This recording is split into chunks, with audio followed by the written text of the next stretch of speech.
Assalamualaikum. Okey, lah ni Nabila ada dekat Cerai dah. Kita ada satu blok bangunan sini untuk disewakan. Kita ada 3 lot sini dah. 3 lot sini. Dia betul-betul menghadap dengan jalan utama. Kalau ikutkan jalan ni memang dekat jugalah. Kalau nak pergi ke airport pun kita akan guna laluan ni juga. Okey, kita ada 3 lot 2 tingkat. Jom Nabila bawa tengok dalam dah. Okay, ni dekat unit ujung sekali lah. Dia ada pintu kaca sini. Okay. Ni memang dia bukan partition dah. Dia memang betul-betul brick wall. Okay, separuh dekat sini. Okay. And then ke belakang. Dulu ni dia setup dia ni adalah setup hotel. Okey. Ni bilik. Siap ada bilik air lah. Okey, ada bilik air siap untuk setiap bilik. Siap dengan tiles dah. Setiap bilik ni memang bilik berdinding bata. Dia bukan partition. Okay. So kita ada lebih kurang dalam 4 ruangan lah. Belakang ni ada 3 bilik dengan depan tu I assume dulu dia pakai untuk reception lah. Okay.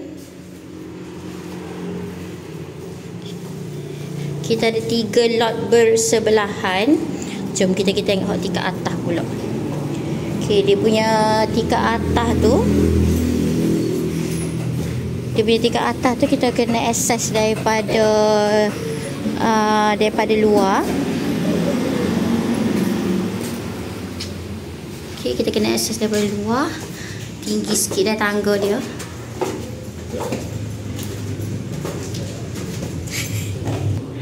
Okay, ni kawasan dalam tingkat atas dah. Ni dekat ruangan tingkat atas.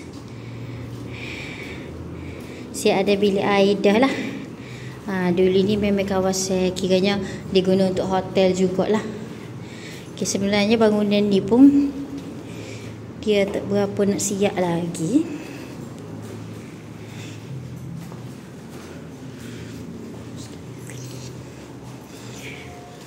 Okay, saya tengok ni partition ke apa?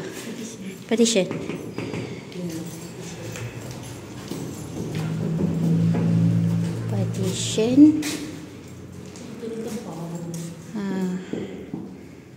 Pun sama juga. Ada dalam lebih kurang dalam 3 bilik.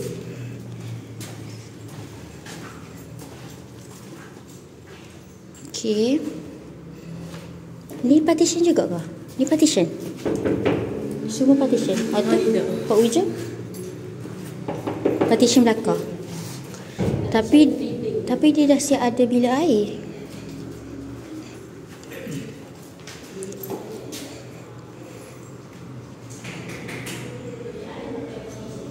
Bilik air pakai partition.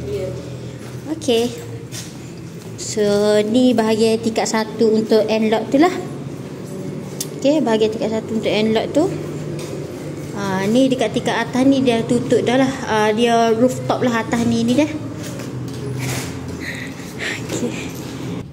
Okay, ni hak bahagian end lot dia. Jadi yang ni dia tak berbilik lah. Dia straight je. Jadi 2 lot dia terbuka besar gini depan sampai belakang. Cuma hak end lot hujung sekali tadi je hak saya tunjuk mula-mula video tu. Dia berbilik-bilik dah. Okey, sesekiranya berminat boleh hubungi saya Nabila Nazari. Bye.